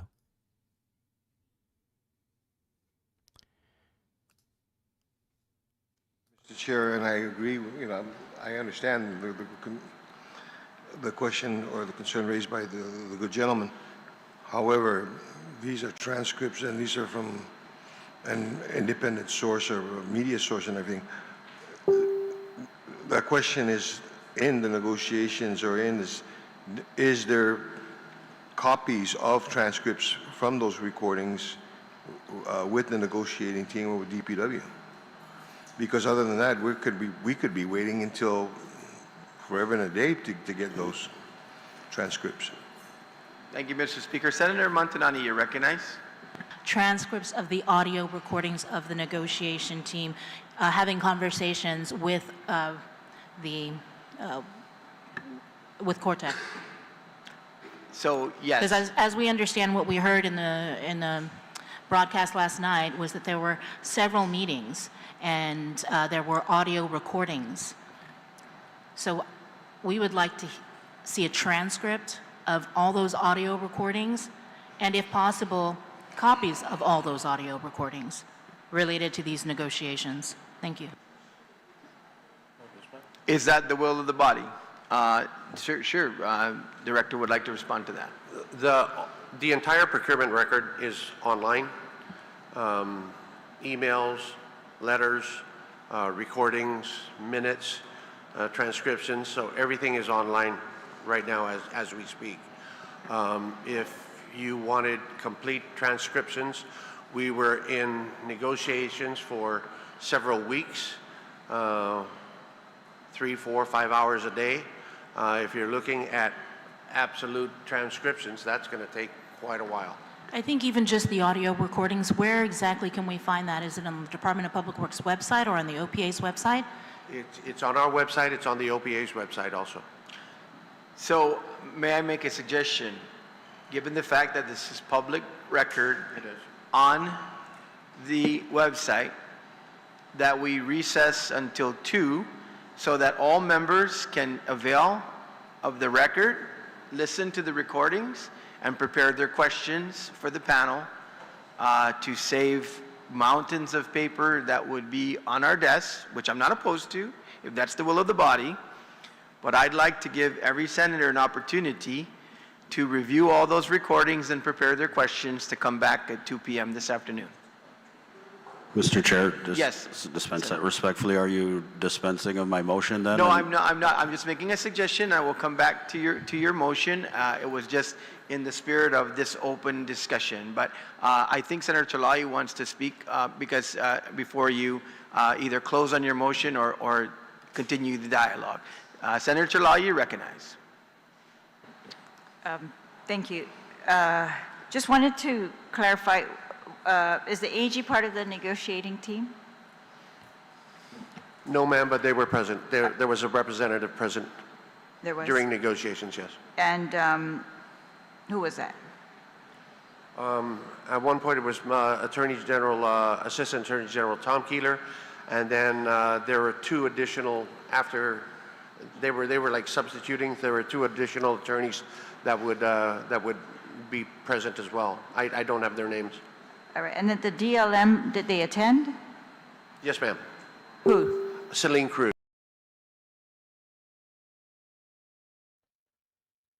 And once again, YouTube and the legislature have stopped the live stream did just when it was getting freaking good, man.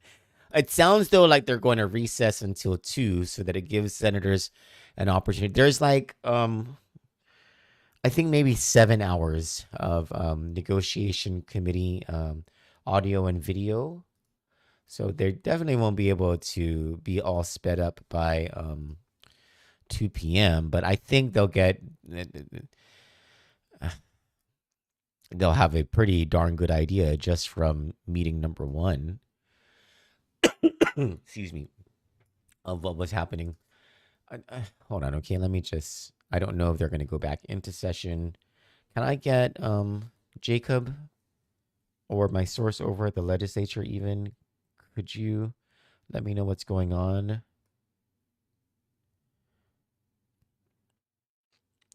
I'm getting an incoming source report right now.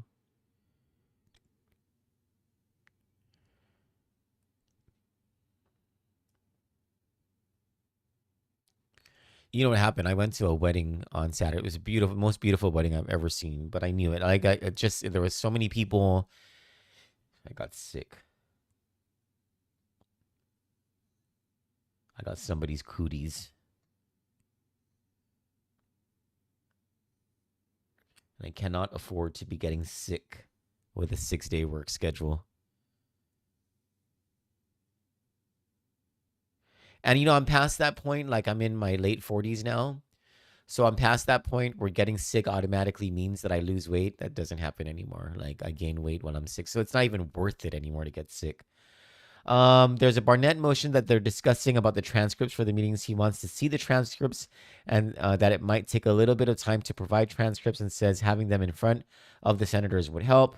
What little we did hear was very alarming, referring to Kandit's live stream last night. Senator Duenas has confirmed the OPA is in attendance. I'm getting the little bit of the play-by-play of what's happening right now. Let me, son of a gun. Not back live yet. Let me just move this back to this screen so you can see. Senator Borja is asking DPW how long it would take them to get the transcripts. Here's the thing. This has been publicly available for months already. I believe it was uploaded in November of last year. Senators have known about these issues, have been discussing these problems in this scandal way before Kandit even took a look at it. Why haven't senators reviewed these audio and video files already? All right. 1 minute recess that they're on. Stand by.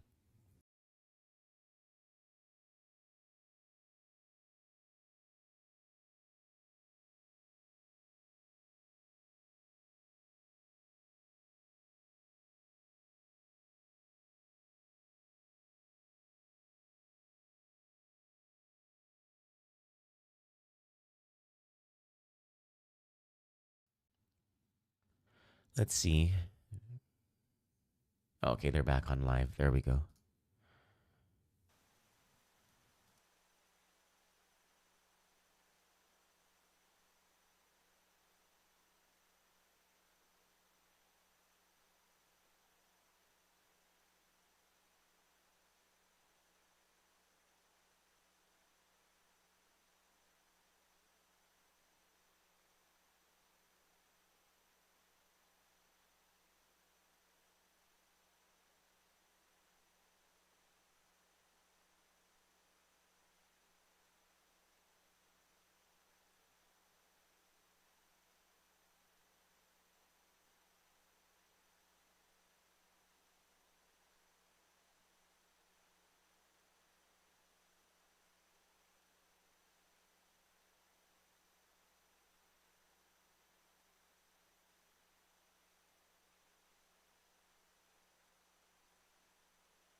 I think I'm being too hard on the senators and expecting them to have known that the audio and the video files were on the DPW website. I mean, first of all, DPW wasn't keeping the procurement record together. It's not like they came out and said, hey, everyone, don't forget that these files are on deep inside our website. You have to go through a few hoops in order to get there, but here it is. And it has been the administration that has kept the legislature in the dark this entire time. So it's unfair for me to suggest that senators had all this time to review it, seeing as, yeah. And so I take that part back. I will not take back the part where I'm upset with them about the feed going down all the time. I'm not going to take that. That's completely infuriating. And I am also not going to take back my suspicion until I hear each and every one of these senators slam this entire scandal. I will not take back my suspicion of what has allegedly been a pay and play with who in this entire thing until I hear every single one of these senators stand up and slam the scandal. And of course, vote no on this bill. We're just waiting for them to come back into recess. Excuse me. We see Speaker Blas, Senator San Augustine, Senator Gumataltao, Senator Lujan, talking with Carl Pangilinan and Chirag Bojwani, who are senior advisors in the Republican in the Republican legislature. Pardon me.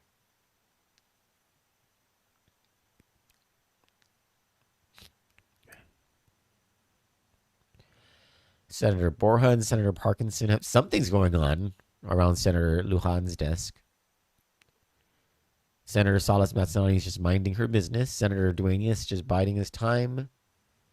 We see Senator Perez, Senator Terlahi, and Senator Barnett huddling. Senator Tina Muñoz Barnes, it looks like she's on her phone.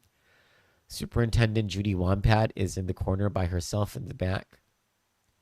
Lester Carlson is, interestingly, very far away from the rest of the panel. Vince Ariola, the Director of Public Works, he's on his phone. So Senator Dueñas. The AG is reading something. I don't know who that is next to the AG. I'm going to guess the Assistant Attorney General. Maybe that's Tom Keeler, who was, as you heard earlier, somehow a part of the negotiating team discussions. Senator Dueñas is now, no, he's not joining that huddle. Where is he going? He's taking Chirag with him.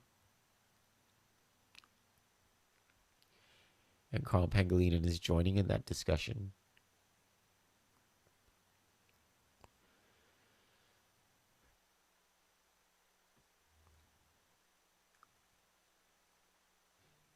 Interesting stuff going on.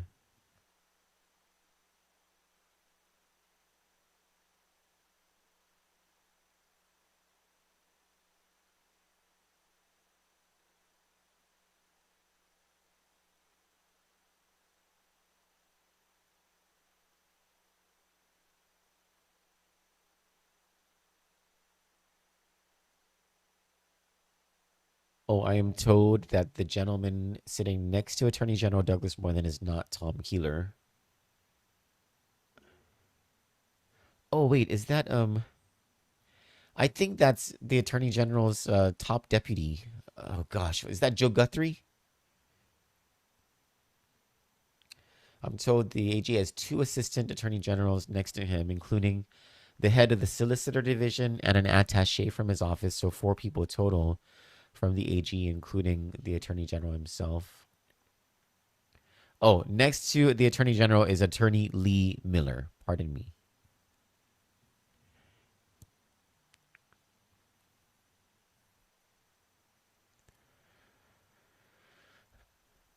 Guys, I need to blow my nose. Hold on, okay? Well, let's just watch this, whether they come out of session.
The committee of the whole is back in order. Senator Burnett, you're recognized. I just want to make sure that your motion is very clear so we can move forward on that and then decide what the actions of the body will be because we have our session this afternoon and how to maneuver that.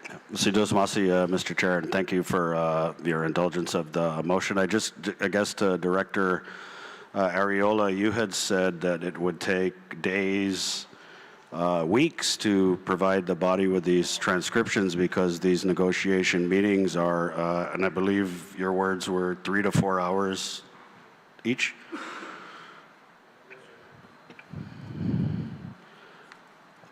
Okay, so I'm just looking over the run times of the audio recordings on the website, and most of the meetings are under an hour or over an hour. So I just respectfully disagree with your assessment that this will take days or weeks. Here in the legislature, we have public hearings that are hours long, and we're able to furnish transcriptions in many cases within a day. And not to mention that the hearings aren't as long as you stated on the record, but there's also negotiation meeting 3 is absent from the procurement record. And, you know, given that the protester has cited the incomplete procurement record as part of, you know, why we're dealing with, for lack of a better term, some shenanigans, I would just ask that you furnish meeting number 3 and that you also work quickly to provide the transcripts to the body so that we can address the governor's bill in this special session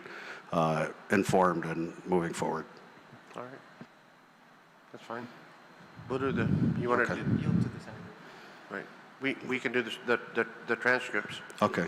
Because and for the people of Guam watching, I absolutely disagree. Respectfully, of course, I don't think this will take days, weeks. I think you could have these transcripts within, hopefully, the day. You know, I mean, you run them through, there's a program that you can run audio recordings through, and it'll pull the transcripts. And I just ask that you do that expeditiously.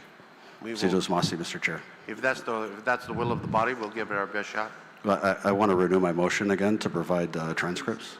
Yeah, please renew your motion, Senator Burnett. So I make a motion that the Director of Public Works provide the senators present with transcripts of the negotiation meetings relative to Simon Sanchez in their entirety to include negotiation meeting number 3. Are there any objections to the motion by Senator Burnett? Seeing and hearing none, Mr. Speaker, Senator Montanani, you recognize. Thank you. I just had a question just for complete clarification as to whether there is a difference between the negotiating team and the evaluation committee. Are they all the same people? Director Ayola, would you deal to that? Yes, ma'am, they were. The evaluation team and negotiating team were combined. So we had representatives from, including myself, representative from BBMR, representative from GITA, and from our construction consultants, SSFM. Okay, so the evaluation team and the negotiating team are the same, because you didn't mention some of the people you just mentioned now with construction management team. So can we just get the complete list of people on both teams that apparently is one team? Yes, ma'am. Once again, all of the members. Yes, ma'am. So colleagues, that instruction has been yielded to. Colleagues, obviously we will need to recess for that. We do have our session at 2 o'clock this afternoon scheduled. So I'm going to defer to the speaker now to find out how he wants to handle this procedure in terms of between the 2 sessions that have been called. Thank you, Mr. Chair. What we'll do is we'll come in at 2, start the regular session, recess that regular session, and come back in 2:30, if we can. Okay, so we do not, so you're saying don't recess this, or recess this at this time, and then we'll come back in for your call? We'll come back in at 2 o'clock, convene the regular session, but then immediately recess the regular session, and then reconvene in this special session. Colleagues, do you understand the motions? Okay, so I will go into recess, and then we will be back here at 2 o'clock. And for our folks from Simon Sanchez, I think it's a good thing that the summer started, because it looks like you'll get Civics 101 straight away, and then follow us along. But so maybe come back at 2, we might be ready to go. Otherwise, we'll let you know the proceeding on this particular session. And to the people of Guam, thank you for your patience. The Committee of the Whole is in recess.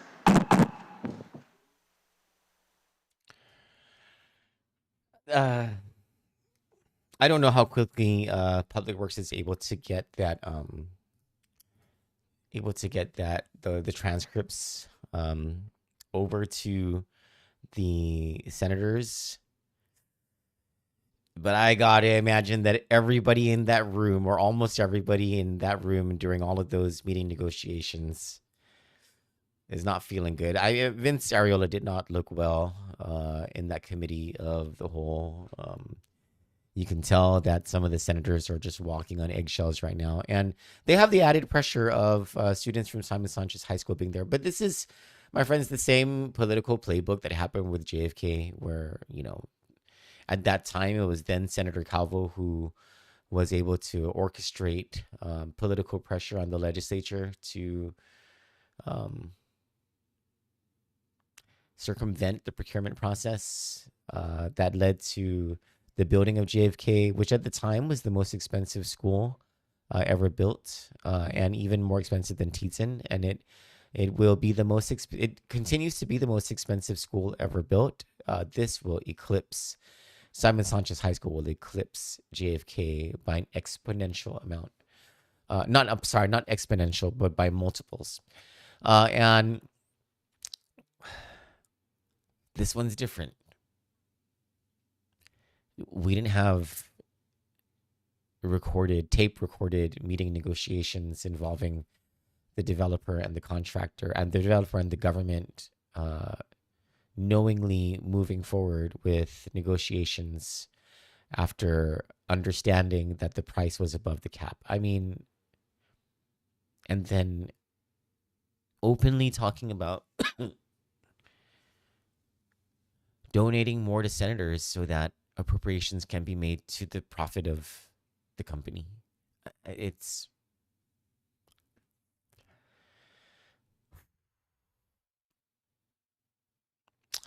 I guess we will come back around 2:30 p.m. to try to find out more.